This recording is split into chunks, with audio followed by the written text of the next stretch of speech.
Bam! A hard push on my back sent me crashing to the floor of the shed. You cheeky wife, cool your head down there. The floor felt cool. The steel figurines were cold from the night air. It was hard on my bare feet. I turned around to see my mother-in-law looking down at me. Her eyes were colder than the midwinter air. She didn't see me as a person, despite being a wife. How dare you sneak out of the house just because you can't stand my guidance? Don't be so selfish after being married once. I've reached my limit, Mother. I spend every waking moment doing the housework. Yet every day you bully me, I'm going crazy with stress. Don't be weak. You're just not doing the duty as a wife. As she said that, my mother-in-law took the smartphone out of my hand. Ah, well, you'll just have to sit there and reflect for a while. It's going to be cold tonight, but if you don't get hurt a little bit, you're not going to understand, right? Don't do it, Evelyn. If you lock me in a shed in the middle of the winter like this, I'd... Oh, by the way, you're a sickly one, aren't you? You think you'll make it till morning? Wait for the sun to rise, okay? Evelyn! Ignoring my protest, she slammed the storage door behind her. While I was still clinging to the door, I could hear the sound of a heavy padlock being locked. I heard my mother-in-law's footsteps walking away. I crumbled to the floor again. How cold. My mother-in-law's treatment of me was even more chilling than the cold feeling on my bare feet. And although she had always been a bully to me, I, who had a chronic bronchial disease, could not bear the thought of her going this far. I repeatedly coughed. I didn't think I'd make it to the morning. I might lose consciousness at this point. How could I have let this happen to me? I was choking on my own tears, and my groaning was almost inaudible. At that moment, Are you all right?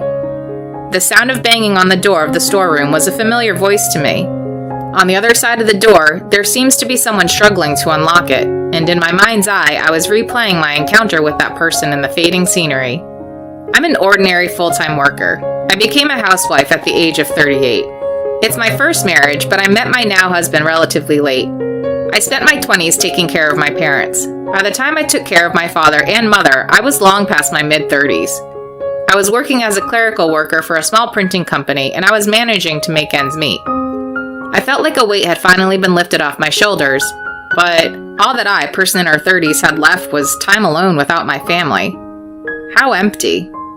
In the midst of my daily depression, Joshua, the man who would become my husband, approached me. Would you like to have dinner with me? He was a salesman for one of my clients, so he was in and out of my office frequently. Apparently, that's where he first met me. He was 36 years old at the time. He said he wasn't as strong as he was when he was younger, but from my point of view, I found him to be a very energetic and attractive man, especially since I had a chronic disease of the trachea and I was not a very active person. Maybe that's why my husband seemed more energetic to me. After 6 months of dating, we decided to make it official. When my husband proposed to me, saying, "It's time for me to get serious about my life," I said yes without hesitation. I think things were going well right from the start. He was kind to me. He allowed me to be a stay-at-home housewife because of my chronic illness. I'm fine as long as I get to drink the soup you make. My husband was not a very particular person. Except for his work, he had no hobbies or interests that would keep him out of the house. After we married, he got a promotion. He was disappointed that he had to travel a lot and work overtime. In our smooth-sailing marriage, there was only one problem: my mother-in-law. After our marriage, we moved in with my husband's parent. My husband's father passed away early in his life. He thought he could not leave his mother living alone. I was not opposed to moving in with my mother-in-law, and I wanted to be close to her because she had already lost her parents. I thought it would be good if the three of us could get along well with each other. That's what I thought. But, Jody, do you even know what it's like to be a wife? During the daytime, when my husband was at work, my mother-in-law said that coldly to me after I finished cleaning the living room. To be a wife? That's right. If you had such a mindset, you would not have done such a messy way of cleaning. I'm doing the best I can, though. It doesn't matter what you think. You're not related to me. Do you think you have that right? As a servant of this house, you are obligated to work like a cart horse. My mother-in-law was very harsh with me in this manner. She's a woman who usually gives an impression of meekness. At our pre-marriage meeting, she was just smiling at me, but when I entered the family, her attitude toward me was a little too much. It's no surprise that she puts all the housework on me, and if she doesn't like the food, she makes me cook it over, again and again. She makes me clean the same places over and over again, day after day. Especially bad was running errands by going to the Hanas. Whenever my mother-in-law didn't like something in the Hana hood, she would immediately send me to complain about it. "Oh, the Hana's baby is being so noisy today. How long are they going to let him cry at night? You go and warn them, Jody." But mother, the couple next door is still young, and the wife seems to be having a hard time raising their child. "We don't care about that. Are you saying that just because they are young, they are allowed to do whatever they want? Just go and shut the baby up. If I have to listen to that baby's noisy cries any longer, I'll lose my mind." Yes. Reluctantly, I had no choice but to visit my Hana's house. I pressed the intercom. A tired-looking woman answered the door. She was carrying a squirming baby on her chest. "I'm sorry. It's about the baby's cries, right?" Before I could say anything else, the woman bowed her head apologetically. I couldn't even say no. I had no choice but to listen to her. "I'm trying to be careful, but this baby, when he gets anxious, he can't stop crying." It's okay. I'm not here to complain. It seems it's tough for you to take care of him by yourself. I know how hard it is to be on your own." "Have you raised children before?" "No, I took care of my parents. I had no siblings, so I took care of them all by myself." "That must have been really hard on you." "So, I know how hard it is for you. You're lonely, right? You think you can't count on anyone, right? Especially when you're home alone?" My husband is too busy with work right now." As I said this, the woman burst into tears. I was surprised, but in the next moment, I involuntarily held up my hand. I touched the woman who looked like she was about to collapse and said in the gentlest voice possible, "It's okay. This won't go on forever. Since he's a baby, it's just for now. I'm here to help you when you need it. As a neighbor. Don't hesitate to ask." "Okay, thank you," she replied with a shrug. Finally, the woman seemed to calm down. I went back to the house and made small talk with my mother-in-law.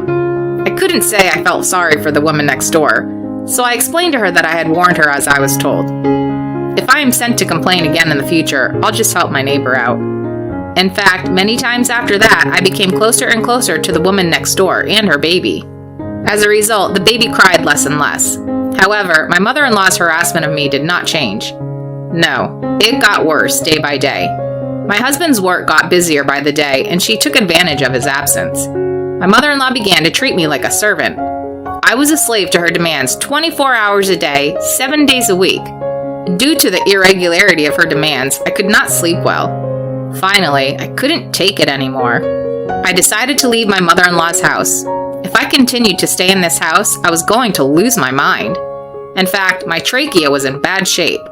I wanted to get away from my mother-in-law as soon as possible, if not forever, at least until I felt better. I need to take shelter somewhere. When my husband left for a long business trip, I started to prepare for a night escape. On the day of my escape, I saw him off on his business trip. I went about my business as usual. I did what my mother-in-law ordered me to do. As much as possible, I tried to move as usual so that my mother-in-law would not notice. But I think my mother-in-law somehow noticed somewhere. Just as I was about to take my belongings out of the house, my mother-in-law stormed into my room. She had a wry smile on her face. "You're just trying to get away from me, huh? That's not going to happen. You have your duties as a servant." "I can't stand it any longer, Mother. I won't stay forever. At least a month, or even half a month. Let me rest elsewhere." "Don't say such a silly thing." "You didn't tell Joshua that, did you? I don't want him to be bothered with me. It's an important time for him at work, too." I hadn't discussed a single thing with my husband about this. As I said, one reason is that I don't want to bother my husband, but the other reason is that I wanted to let him know about my disappearance. While I was being harassed by my mother-in-law, he didn't notice a single thing about my distress. I tried my best to hide some of it from him. But still, as a married couple, I wanted him to be aware that his wife was in danger. If I had to run away in the night, my husband would understand that I was not in a normal state. So today's escape was completely my own decision. I knew you were a bad wife, but I didn't expect you to be this bad. Are you going to run away from this house and live with another man? How dare you? No, that's not it. I just couldn't stand your bullying. Don't talk like that. What bullying? I'm just educating you as a mother-in-law. That's why you're a parentless daughter. I can't believe you brought up my parents. I can't stand it. No matter what you say, I will leave this house. For now, I tried to take whatever I can to get my hands on, pushed my mother-in-law out of my way, and ran out of the room. But the moment I tried to push her away, I felt a pain in my chest. I felt as if I was choking. I almost collapsed on the spot. I knew my chronic illness was getting worse. But just as I thought that, my mother-in-law grabbed me by the arm and dragged me out of the room. What? I was startled. I found myself in the garden. The night air tingled on my skin. She pushed me off the porch. I wasn't even allowed to put on my shoes. Come here. I was forcibly led away. She took me to a shed in the yard and shoved me straight into the shed. The shed, which was usually full of tools for tinkering in the garden, was filled with an earthly smell.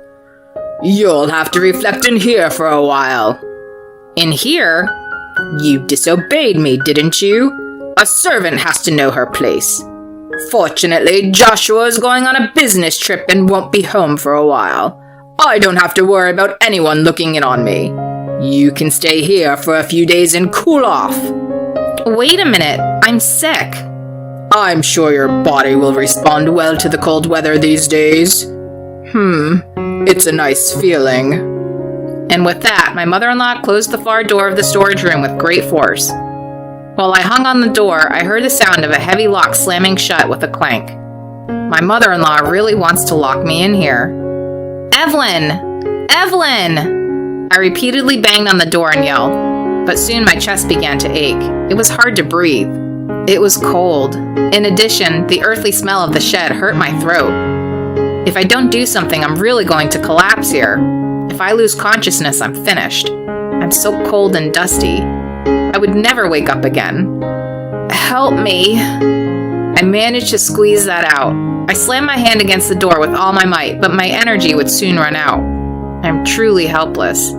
If I obeyed my mother-in-law, I would never live. Are you all right? I heard a voice just before I lost consciousness.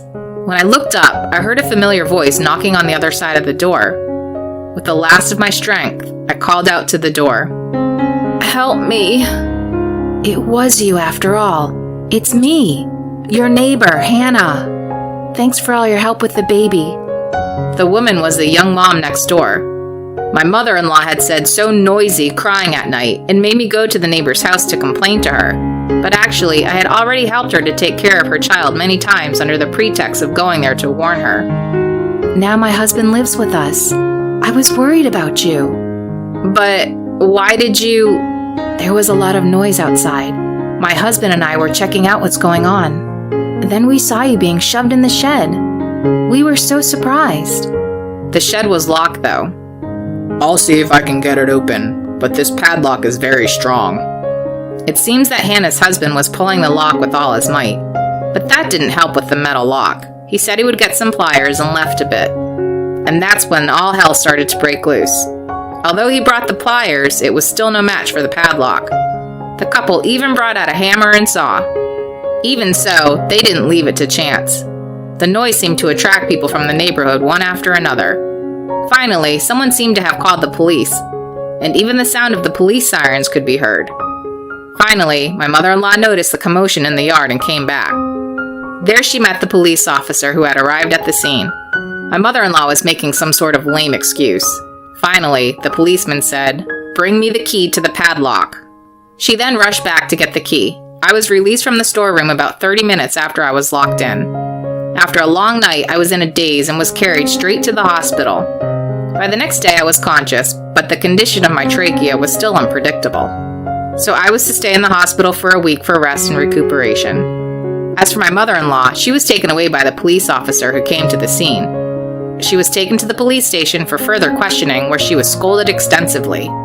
I didn't do anything! At first, my mother-in-law was refusing to tell the truth, but Hannah and Nick recorded the whole thing on their smartphone. and so all of my mother-in-law's deeds became clear. In the recording, you could clearly see my mother-in-law pushing me into a storage room and padlocking the door. I couldn't thank the couple enough for coming up with the idea to record it. It must have been a great crime, but when the police asked, "Do you want to report it?" I shook my head. I didn't want to make a big deal out of it. Above all, when my husband found out what had happened, he promised to remove my mother-in-law from the house. "Oh, I'm sorry I didn't see it before." After visiting me in the hospital room, he got down on his knees and apologized. My husband's pale expression made me feel afraid of him. In my stubbornness, it was my fault for not discussing it with him. We agreed to communicate well as a couple from now on, and so the problem between us was settled. When my mother-in-law was evicted from the house, she had no choice but to move to a cramped apartment by herself. She has no friends to visit her there, and she is living on her late husband's pension. She contacted me several times to apologize. I firmly refused her apology.